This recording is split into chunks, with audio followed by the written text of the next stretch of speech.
आनंद काय में आता है? भेद में क्या भेद में? काय में आनंद आता है? कभी भी देखो भेद बना रहे तो आनंद, लोग में भी मजा लेने के लिए अभेद चाहिए। शिकंजी में नींबू है, नमक है, चीनी है, मसाला है, ये याद करते रहोगे और उनके अलग अलग स्वाद के बारे में सोचते रहोगे तो शिकंजी का मजा। ऐसे ही आत्मा के बारे में जीव है, अजीब है, आश्रव है, बंध है, संबर है, निर्जरा है, मोक्ष है, पुण्य है, पाप है, ऐसे 9 प्रकार के विकल्पों से आत्मा को देखोगे तो आत्मा का अतीन्द्रिय आनंद प्रकट नहीं होगा, अभेद की दृष्टि नहीं होगी। और अभेद की दृष्टि के बिना कभी 3 काल में दृष्टि सम्यक नहीं होती, आत्मानुभूति नहीं होती। जैसे लोक में पंच इंद्री के विषय भोगों में मजा लेना हो तो एकदम लीन होना पड़ता है। क्या होना पड़ता है? विकल्प नहीं रख सकते।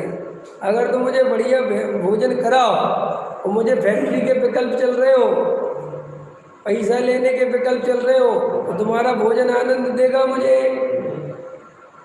ऐसे ही अगर आत्मा के संबंध में हम विकल्प करते रहेंगे तो आत्मा का आनंद, अभेद का आनंद नहीं आएगा।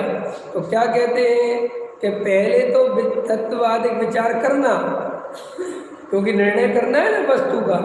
अब जब निर्णय हो गया, मैंने ऐसा समझ लो कि शिकंजी पीना है, मम्मी ने पूछा, पत्नी ने पूछा कि कैसी है, तो एक एक चीज़ बता दी कि नमक सही है, ये सही है, अब पी लो, खत्म। ऐसे ही आत्मा को समझने के लिए पहले तत्व का विचार करना, ठीक है।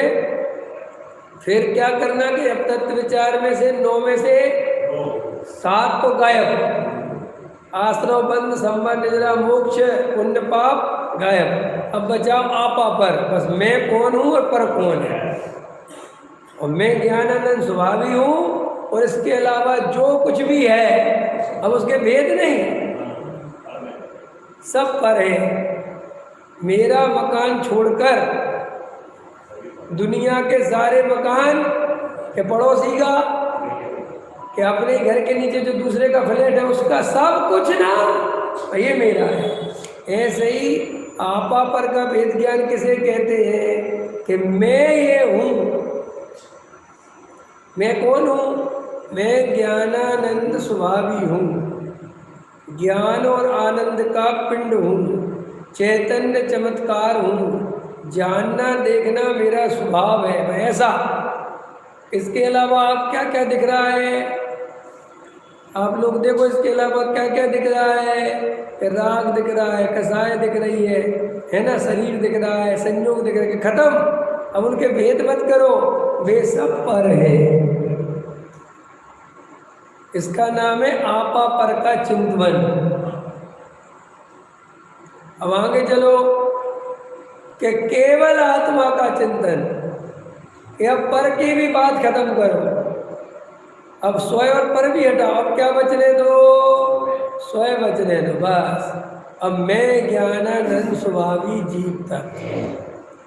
अब मेरे में क्या क्या नहीं है, ये विकल्प नहीं, पर मैं ये हूँ बस। और इसमें शांत होना, स्थिर होना, अपनापन करना, इसका नाम सम्यक दर्शन है। फिर उसमें स्थिर हो जाना, इसका नाम सम्यक चारित्र है। ऐसे ज्ञान का उदय रहना, इसका नाम सम्यक ज्ञान है। और सम्यक दर्शन ज्ञान चरित्राणी मोक्ष मार्ग, इसका नाम मोक्ष मार्ग है।